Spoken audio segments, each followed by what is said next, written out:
Hello everyone and welcome to Pablo Escobar's video series. This is going to be vlog entry number 11, chronicling my progression through season 26 of Grand Arena, as well as a bit of an account update.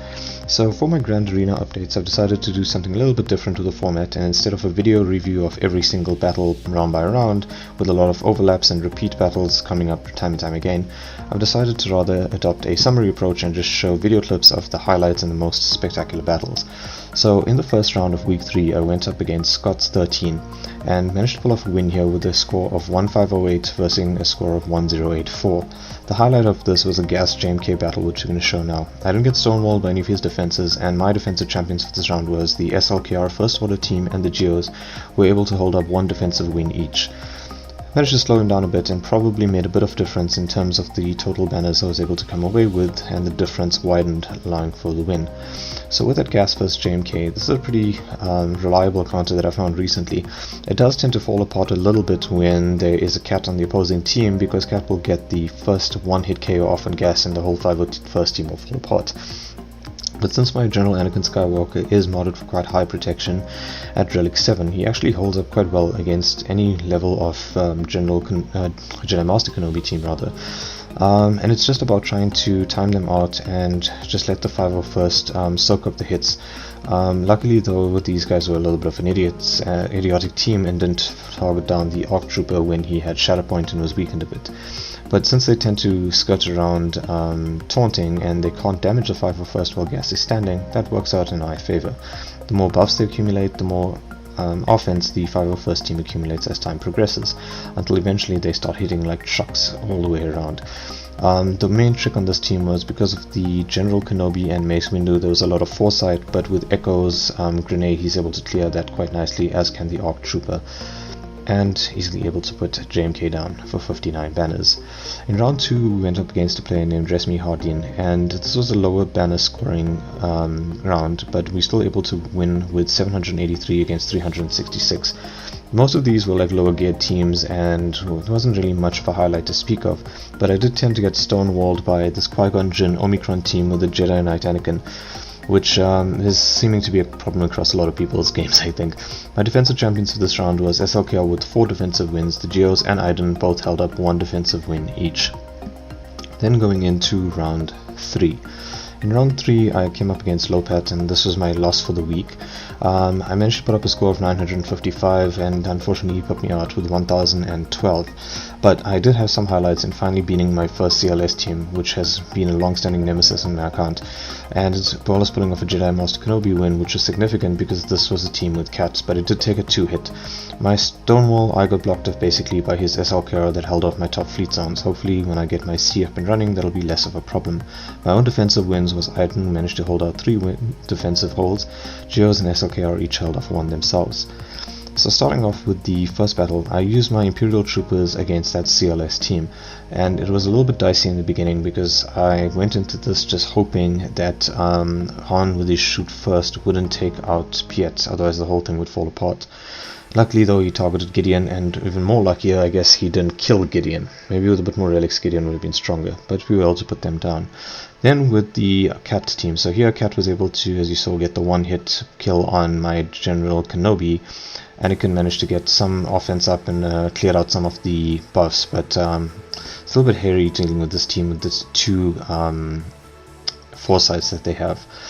But in any case, we were able to start whittling them down. I used my first Force Leap on their General Kenobi once his foresight had expired, because the foresight would allow him to actually dodge that instant kill.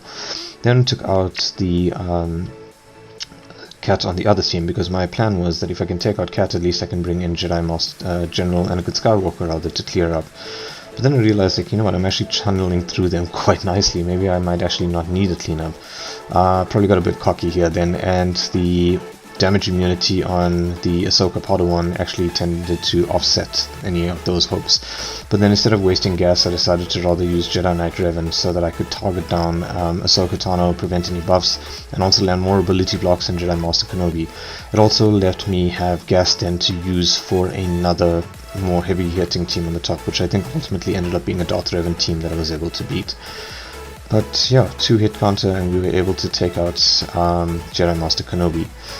So that's it basically for the Grand Arena for this past week. So let me know if this format is more appealing or not, and I'll continue using it in the future.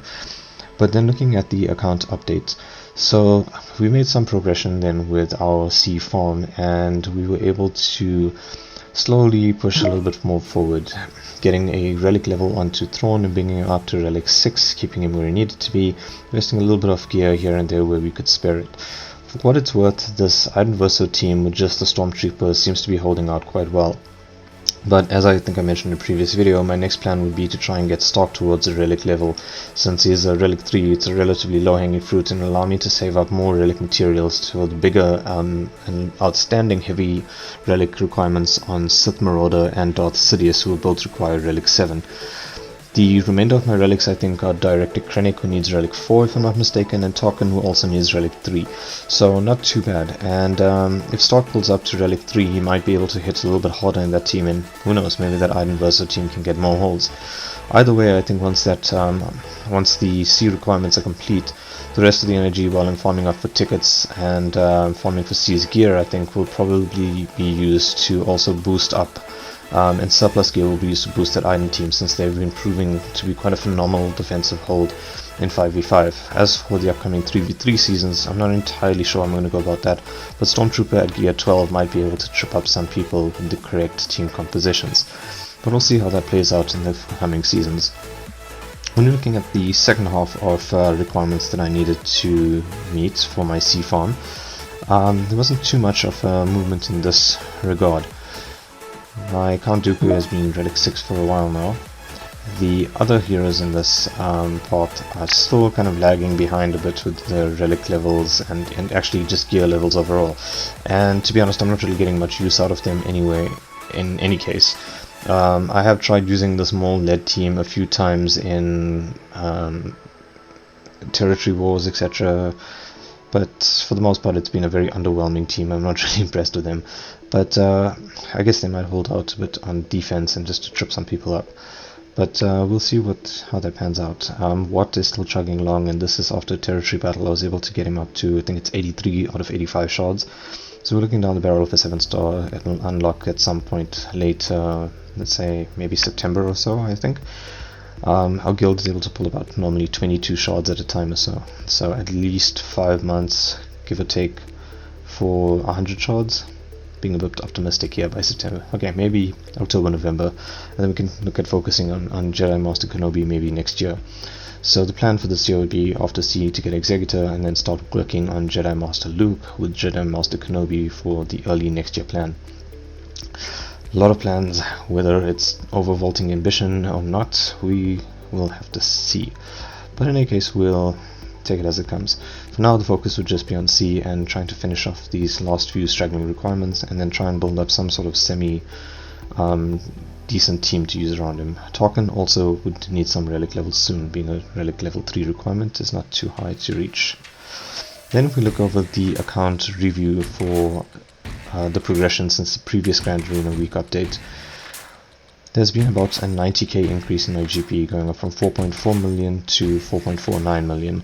The relic farms currently, I've gotten Thrawn to where he needs to be, and I don't have anyone at the time that this account review was being done who needed to be progressed with relics. Currently there is no one approaching gear 13 either, and I'm currently working on trying to get Colonel Stark, Darth Sidious and Tarkin up to gear 12. As I mentioned previously, I'm going to leave Stormtrooper at gear 12 for quite a while until there's really a need to push him across the relic level. I think I need to prioritize my Galactic Legend farms a bit more than pushing on my backbench teams any further. Energy farms, so the Armorer, Hunter and Relic Resistance Hero Finn, are in my energy farms of characters, but I'm thinking of swapping out Hunter and rather putting Wrecker into that lineup, since I've already unlocked quite a few shards for him when I was farming for the Galactic Republic Y-Wing. IG-2000 and the Vulture Droid are still on the ship farm from the normal energy, and the Zeta for this update was given to the Armorer with Earn Your Signet. Mainly for the effect of being able to have her available and ready to start running once C is up and farmed. And I'll probably look at relicking her up soon enough, as well as Watt if I can get Watt across 7 stars anytime soon. But yeah, we'll see how that works out. Currently I'm sitting at 15 out of 20 Omicrons, and for what it's worth, I think I'm going to hold on to those Omicrons for a bit. The recent announcement of Darth Malgus might encourage me to save up a bit and see if I can keep all the Omicrons I can get and put onto Darth Malgus to get a super-powered Sith Empire team going up and going a bit later on. So with the Guild Store currency, still farming out gears and Kabantis, Squad Arena currency still for prestige materials, get 1 for clutch buys, get 2 still for malevolence, and the Shard Shop is just to continue with gear 13 items for my current farm.